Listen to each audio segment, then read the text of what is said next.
मैं भुगतभोगी हूं। हमें झूठे मामले के अंदर फंसा दिया, परिवार को बर्बाद करने का प्रयास किया। जो एक ढाबा नहीं खुलवा सकते वो वहां रिया के अंदर कह रहे हमने खुलवा दी, हमने खुलवा दी। कि सड़क देख के चली कहां गई, सड़क को ढूंढो एक बार लाओ। वो तो इस इलाके में आने से डरने लगे। हनुमान जी बैठे हैं, परेड कराएंगे बहुत ज्यादा। सरकार तो मेरी नहीं है, सरकार गहलोत की है। लेकिन गहलोत की सरकार में अगर मेरा कागज चला जाता है तो सरकार में बैठे लोग इस कागज पे गौर करते हैं कि हनुमान जी का कागज है, इसे ना करें हाँ करें, कहीं ना कर दें तो दिक्कत कर देगा, तो हम ही फायदा है। तो इंदिरा जी आज ज्यादा भावुक हो गए तो आज ऐसा होता है कि चुनाव के समय या कोई अच्छा मौका आता है तो कहीं न कहीं अपने लोगों के बीच जब नेता आता है उसको याद आती है 5 साल में मेड़ता के अंदर विकास हुआ। जितना नागौर के अंदर खियोसर और नागौर क्षेत्र में, संसदीय क्षेत्र में दिल्ली का पैसा आया, उतना राजसमंद पूरे का अलग छोड़ दो, अकेला मेड़ता में दिल्ली सरकार का पैसा आ गया और सारे काम चालू करवा दिए।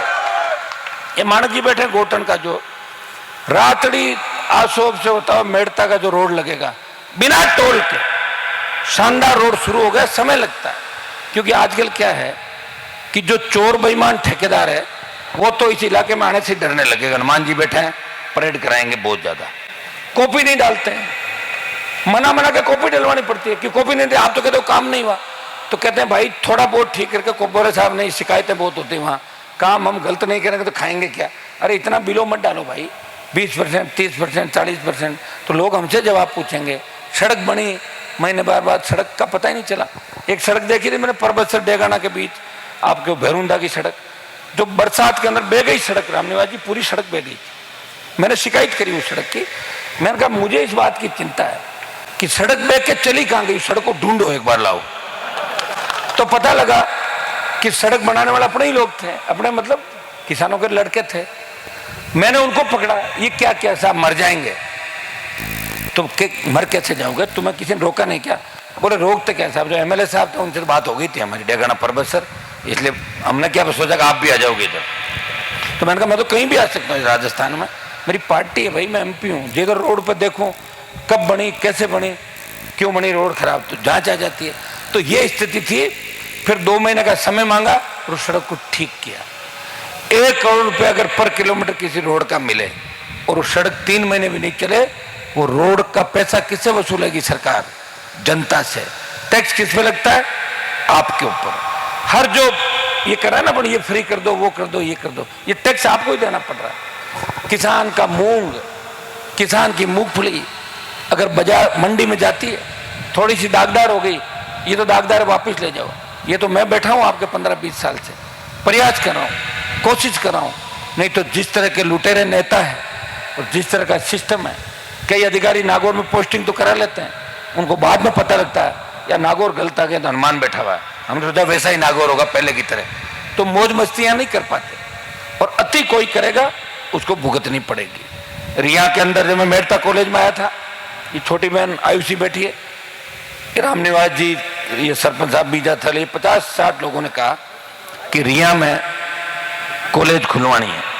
मेरी बड़ी इच्छा थी, और चूंकि प्रधान जी और हमें तो राम अवतार जी, हमें तो वो वक्त भी याद है, भूर सिंह जी डांगाबाद शिक्षा के लिए बहुत प्रयास करते थे, हम दोनों साथी थे उनके।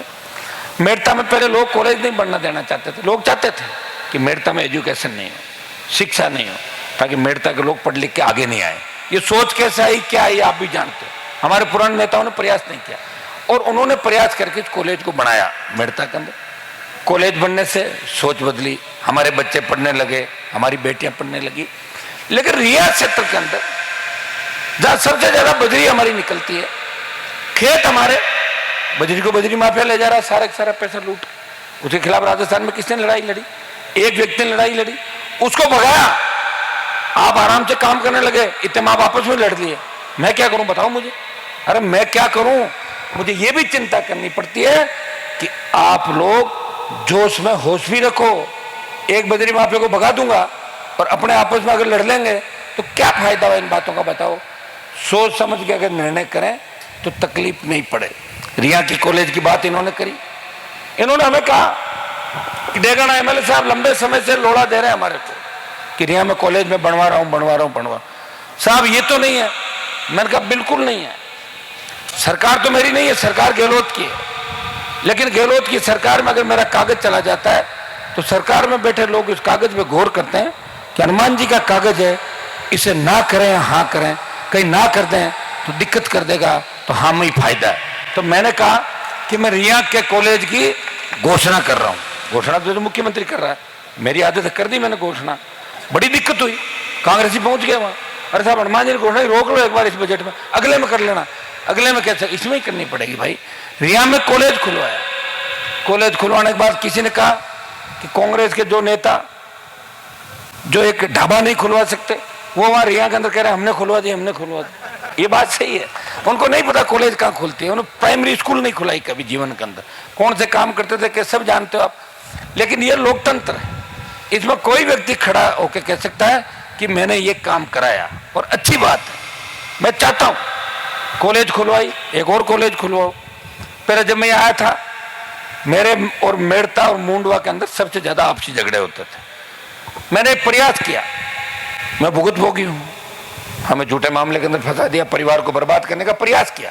किसने किया ये भी आप जानते हो। वो लोग जब मेरे घर पे आ गए, मदद करो, मदद कर दी मैंने। मैं आपसे आगे नहीं जा सकता, 5 आदमी कह देते मैं बात मानता हूं। मैंने एक बात शुरू करी, मैंने कहा अपन आपस में लड़ेंगे तो सत्ता में कभी नहीं आ पाएंगे, न हमारा विकास होगा। आप एक काम करो, इसका भी काम होने दो और उसका भी होने दो। तो लोगों में एक बात चली, मेरे यहाँ ट्यूबवेल खुद रहा है, तो मैंने कहा इसके भी करा दो। हाँ ठीक है मामरा जी, इसके भी करा दो। इस सोच को बदला 20 साल के अंदर। और वो इलाका जहाँ सबसे ज्यादा हमारे लोग लड़के आपस में कत्ल करते थे एक दूसरे का, वो साथ बैठने लग गए। ये प्रयास मैंने किया, मैं एक दिन के अंदर ईश्वर भी नहीं कर सकता सारी चीजें। प्रयास किया और प्रयास का परिणाम ये हुआ कि आप एक दूसरे के साथ बैठने लग गए।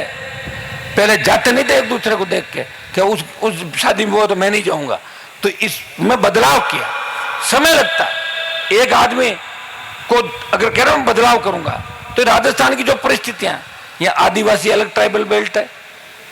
आप देखिए नॉर्थ जो आपका ईस्टर्न का बेल्ट है वो बिल्कुल अलग है। इसलिए मैं बार बार कहता था कि एक मजबूत नेता अगर मेरे साथ और लग जाए तो सीटें 125 आ सकती है। लगा नहीं कोई नेता, जहां से देते रहे मेरे को, पार्टी बना लेंगे, ये कर लेंगे, वो कर लेंगे। वही गहलोत की छतरी के नीचे बैठे रहे सारे के सारे। चुनाव आ गया, अब चुनाव आ गया तो मुझे यात्रा भी करनी पड़ रही है, सब जगह नहीं कर पाऊंगा। आपको ही पता है कि रथ 4 विधानसभा क्षेत्र से ज्यादा नहीं जाता, ये तो चलता है 40 की स्पीड। अब मैं रुका इसलिए हूँ कि रथ पहुंच जाए पहले वहां, फिर रुके, फिर उसको आगे भेजूंगा। तो 3-4 कॉन्स्टिट्यूंसी होती है, शाम हो जाएगी, 29 तारीख आ जाएगी, 30 तारीख से फार्म भरे जाएंगे। मुझे भी तो टिकट बांटनी मेरी पार्टी की, मुझे समय नहीं मिल रहा है, टिकट कब बांटू बताओ। अभी मीडिया वाले पूछेंगे आपकी लिस्ट कब आ रही है। मेरी लिस्ट कोई कांग्रेस बीजेपी यूं थोड़ी हर कोई निकाल देंगे लिस्ट। मैं बहुत सोच समझ के जीता हूं और टिका हूं, और आप सबके चेहरे पढ़ के टिकट दूंगा कि चेहरे क्या कह रहे हैं, मजबूती क्या है, जवान क्या कह रहा है, सर्व समाज क्या कह रहा है। उसी व्यक्ति को राजस्थान में राष्ट्रीय लोकतांत्रिक पार्टी की टिकट मिलेगी जिससे जनता पसंद करती है। मैं मेरी तरफ से कोई टिकट नहीं देता, मेरी टिकटें जनता देती है। और मेरी टिकट के लिए दिल्ली में कोई स्क्रीनिंग कमेटी नहीं है। और दूसरी कौन सी है कांग्रेस की कमेटी, रामनियाजी रेवड़ा पुराना का है, CWC रामनियाजी पुराना मारू पहले का, और मेयर प्रधान जी रेवड़ा बीजेपी के माए पहले। CWC स्क्रीनिंग कमेटी, प्रभारियों की मीटिंग, यहाँ तो कोई मीटिंग नहीं। मैं चल रहा हूँ ना, मेरे 3 MLA पूछ लेता हूँ इनको, बताओ क्या करना है। नौजवान है, फोन करके पूछ लेता हूँ। इस समय जब सारे लोग टिकट में व्यस्त है, हनुमान बेनीवाल इस राजस्थान की जनता को सत्ता संकल्प के माध्यम से अपना हक और अधिकार दिलाने के लिए लगातार लगा हुआ। उसे चिंता नहीं है टिकट की, उसे चिंता है कि मैं राजस्थान के भाइयों को जगाऊं और उन्हें उनका हक दिलाऊं, इन दोनों पार्टियों की पोल पट्टी खोलूं आपके सामने। ये चिंता मुझे। जिस तरह आज मुस्लिम समाज के हमारे नेताओं ने, प्रिंस साहब ने ज्वाइन की पार्टी और ये आश्वस्त किया। मैं अनिल गोरख पे पूछ रहा था हमारे चेयरमैन साहब को, अनिल जी क्या आपके शहर में कुछ ठीक कराओ, पिछली बार तो यार बिल्कुल ही 500-700 भी पटक दिया था सिटी के अंदर।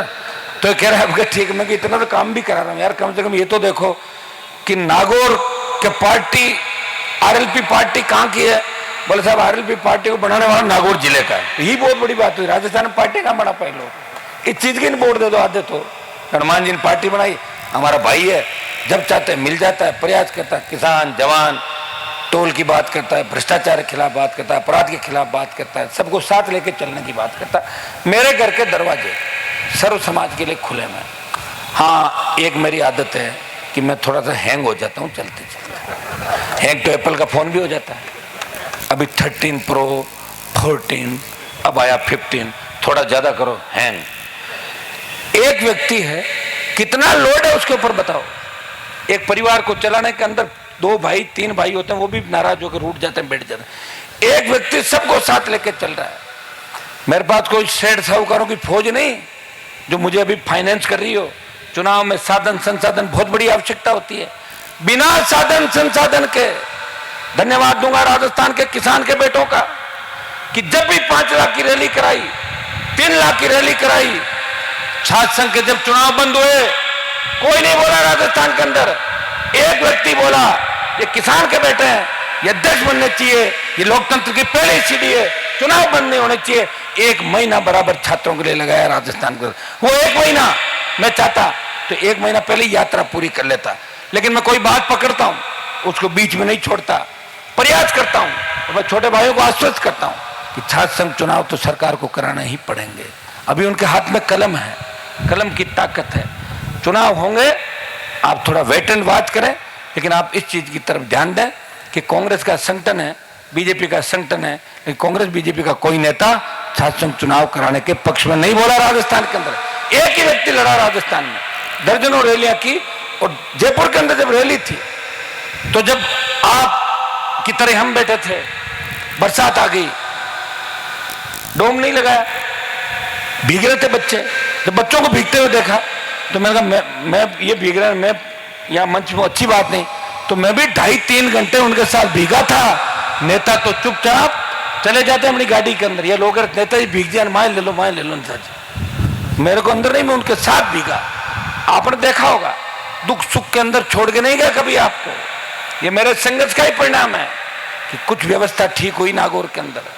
पहले हेड कांस्टेबल ज्ञापन लेने के लिए आता था, जिन नेताओं के बड़े बड़े नाम थे, देखा हो मेरा उनको।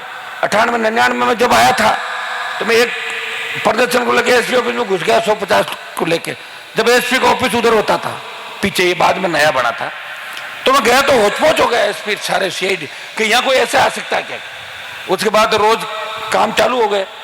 अब तो राजस्थान में जब चाह डीजी सड़क पर आया, जब चाह कमिश्नर आया, जब चाह कलेक्टर आया, जब चाह एसपी आया कि नहीं आया सड़कों पर। ये तो रोज का ही काम हो गया। और कई अन्याय हो गया। मेरे पास टेलीफोन आ गया तो सबसे पहले बयान हनुमान बेनीवाल का आया। चाहे अन्याय करने वाले मेरी जाति के लोग होंगे, लेकिन फिर भी हनुमान बेनीवाल ने पीड़ित पक्ष को न्याय दिलाया कि अन्याय नहीं सहन करेंगे, वोटों की कभी परवाह नहीं की। मैं उन नेताओं को जानता हूं, जब आपकी ये